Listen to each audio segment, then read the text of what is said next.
Yes हमें जो question करना है वो क्वेश्चन नंबर है हमारा, क्वेश्चन नंबर देखो 18 है। हाँ सर 18 वाला क्वेश्चन है। क्वेश्चन नंबर 18 में हमें जो बनाना है वो बनाना है पैटी कैश बुक। अब पैटी कैश बुक होती क्या है, पहले हम ये समझेंगे क्यों बनाई जाती है, पहले हम ये समझेंगे, फिर ये देखेंगे बनाई कैसे जाती है। ठीक है, देखिए जनरली जो ऑफिस होता है उस ऑफिस का जो स्ट्रक्चर होता है वो समथिंग कुछ इस प्रकार से होता है कि सबसे पहले कोई एक पर्सन होता है जिसको हम मैनेजर बोल सकते हैं। ठीक है, मैनेजर के जस्ट सब ऑर्डिनेट में, मैनेजर के अंडर में एक पर्सन होता है जो कि एज ए कैशियर होता है। मैनेजर के अंडर में कौन होता है, कैशियर होता है। ठीक है, ये कैशियर के जस्ट अंडर में यदि हम बात करें तो बहुत सारे क्लर्क होते हैं। कौन होते हैं, बहुत सारे क्लर्क होते हैं। ठीक है, ये बहुत सारे इनके अंडर में काम करने वाले क्या हैं, क्लर्क हैं। अब इन क्लर्क को कभी पेंसिल की रिक्वायरमेंट आ जाती है तो ये क्लर्क क्या करते हैं, सीधे किसके पास आते हैं, कैशियर के पास। कैशियर साहब 5 रुपये दे दो। कैशियर अपनी जेब से थोड़े ना देता है, कैशियर जैसे ये क्लर्क इसके पास पेंसिल के लिए 5 रुपये मांगने आया, ये कैशियर उठकर सीधे किसके पास जाता है, मैनेजर के पास, कि मैनेजर से 5 रुपये दे दो, उस क्लर्क को पेंसिल की ज़रूरत है, ऑफिस का काम करना है। मैनेजर साहब इसको 5 रुपये दे देते हैं, ये इस क्लर्क को दे देता है, क्लर्क अपना काम करने में लग जाता है। इतने में थोड़ी देर बाद एक दूसरा क्लर्क आता है, किसके पास, कैशियर के पास। बोले साहब मुझे पेपर लाने हैं, कागज़ लाने हैं, तो मुझे 10 रुपये दे दो। कैशियर फिर उठ के मैनेजर के पास जाता है कि मैनेजर साहब मुझे 10 रुपये दे दो, क्लर्क को देने हैं पेपर लाने के लिए।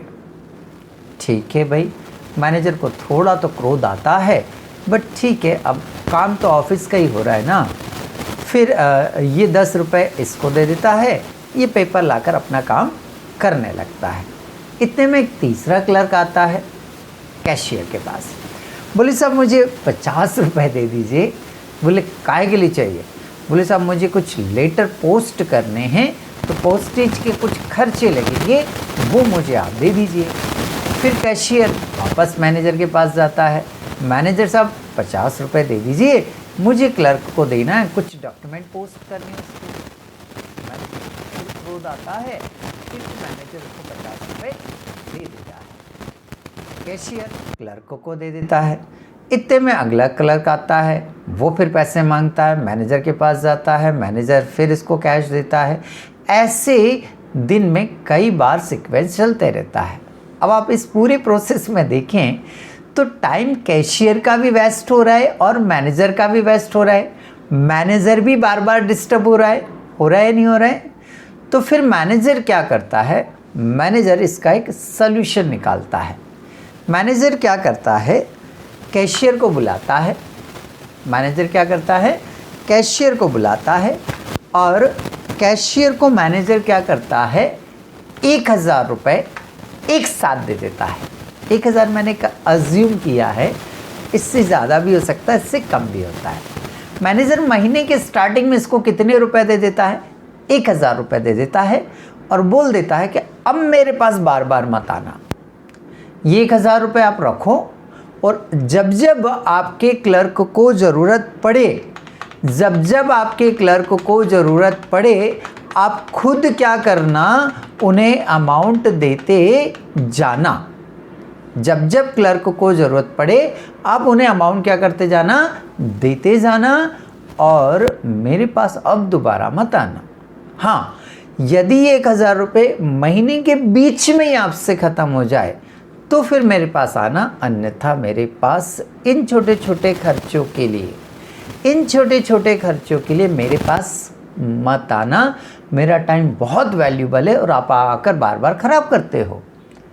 कैशियर भी समझ जाता है। कैशियर 1000 रुपये ले आता है। अब जब जब इन क्लर्कों को ज़रूरत पड़ती है खुद ही दे देता है। तो इस तरह से मैनेजर का टाइम बच गया, बट कैशियर की रिस्पॉन्सिबिलिटी बढ़ गई। कैशियर को पूरे महीने का एक हिसाब किताब क्या करना पड़ेगा, बनाकर रखना पड़ेगा, और महीने के एंड, मंथ के एंड में मैनेजर को बताना पड़ेगा कि इस 1000 रुपये में से उसने इनको कितने रुपए दे दिए हैं और कितने रुपए इसके पास बचे हैं। तो इस हिसाब किताब को बनाने के लिए वो कैशियर बनाता है। कौन बनाता है? कैशियर बनाता है पैटी कैश बुक। क्या बनाता है? Petty cash book. इसको सिंपल पैटी कैश बुक बोलेंगे हम। ओके, इसकी कॉलम क्या होते हैं? कॉलम में सबसे पहले कॉलम होता है अमाउंट रिसीव्ड का, फिर डेट का कॉलम होता है, फिर कैश बुक वैल्यू का कॉलम होता है, फिर पर्टिकुलर का कॉलम होता है, फिर वाउचर नंबर का कॉलम होता है, और फिर अमाउंट पेड का कॉलम होता है। ये बना कौन रहा है? ये कैशियर बना रहा है।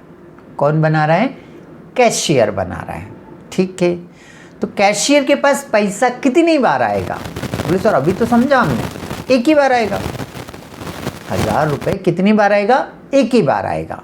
ठीक है, तो जब पैसा आएगा तो 2 में लिखते हैं हम।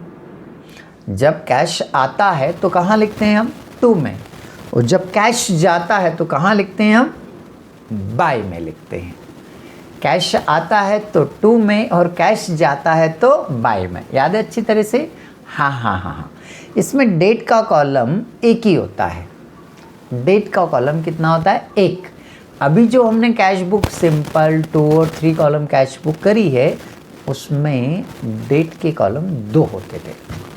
डेबिट साइड भी होता था और क्रेडिट साइड भी होता है। इसमें क्रेडिट और डेबिट नहीं होता है। ठीक, डेट का कॉलम एक ही होगा, पर्टिकुलर का कॉलम भी एक होगा। देखो ना, पर्टिकुलर का कॉलम एक ही है। अच्छा, ठीक ठीक ठीक सर। यदि रुपया आएगा कैशियर के पास रुपया आएगा तो वो रिसीव्ड में लिख देगा, रिसीव्ड में लिख देगा, और कैशियर के पास से अमाउंट जाएगा तो वो इधर पेमेंट में लिख देगा। ठीक है, कैशियर के पास यदि रुपया आएगा तो कहाँ लिखेगा? वो रिसीव में लिखेगा, और कैशियर के पास से अमाउंट जाएगा तो कहाँ लिखेगा? वो पैड में, पेमेंट में लिखेगा। ठीक, चलो स्टार्ट करते हैं। उसने लिखा है 2016 जुलाई 1 बैलेंस विथ पैटी कैशियर। तो पहले से बैलेंस है उसके पास। तारीख लिखेंगे सबसे पहले तो हम, ये तारीख लिखी हमने 2016 जुलाई 1। पहले से है उसके पास, तो डेबिट साइड में आता है। डेबिट साइड में आता है। किस साइड में आता है? डेबिट साइड में। और डेबिट साइड में 2 लिखते हैं या बाय लिखते हैं? जल्दी बताओ। सर डेबिट साइड में तो 2 ही लिखते हैं, तो यहाँ लिखेंगे हम 2 बैलेंस बीटी। क्या लिखेंगे? 2 बैलेंस बीटी। और पैसा उसके पास पहले से रखा हुआ है, पहले से रखा हुआ है तो रिसीव्ड में लिखेंगे। कितना है भाई? 250। कंप्लीट। अगली एंट्री, मैनेजर साहब से उसे और पैसे मिले जुलाई 1 को। फिर तारीख लिखी मैंने, फिर पैसा आया मेरे पास तो 2 कैश। कितने रुपए आया? 500 रुपीज़। हाँ, 500 रुपीज़। अब 250 पिछले महीने के बचे हुए रखे थे, 250 लास्ट मंथ के बचे हुए रखे थे। बैलेंस से मतलब पिछले महीने से बचे होंगे, और 500 और मिल गए मैनेजर साहब से, तो टोटल कितने हो गए? 750 रुपये। अब देखिए वो खर्चा करते जाएगा। 12 तारीख को टेलीफोन चार्जेस के दिए, तो ये डेट लिखी मैंने 12 तारीख। अब खर्च कर रहा है तो बाय लिखेंगे। अब उसके पास से पैसा जा रहा है ना, तो अब बाय लिखेगा। तो देखो उसने बाय लिखा। बाय काय के दिए? बोले सर टेलीफोन चार्जेस। अब ये पेमेंट में आएगा इस साइड में, अब ये पेमेंट में आएगा इस साइड में आएगा। अब क्लियर? तो ये लिखे हमने 100 रुपीज़। अगला नाम देखो क्या है? 15 तारीख को इलेक्ट्रिसिटी बिल भरा उसने, फिर बाय लिखूंगा मैं। क्या? इलेक्ट्रिसिटी बिल कितने रुपए? बोले सर 45 रुपये। 20 तारीख को पोस्टेज एंड स्टैम्प, तो फिर बाय लिखूँगा। पोस्टेज एंड स्टैम्प्स अमाउंट लिख दूंगा 25 रुपये। अगली डेट 22 तारीख को फिर उसने कुछ पे किया है। देखो क्या पे किया है, बोले सर टैक्सी का किराया दिया है, बाय टैक्सी फेयर। कितने रुपए? बोले सर 45 रुपये।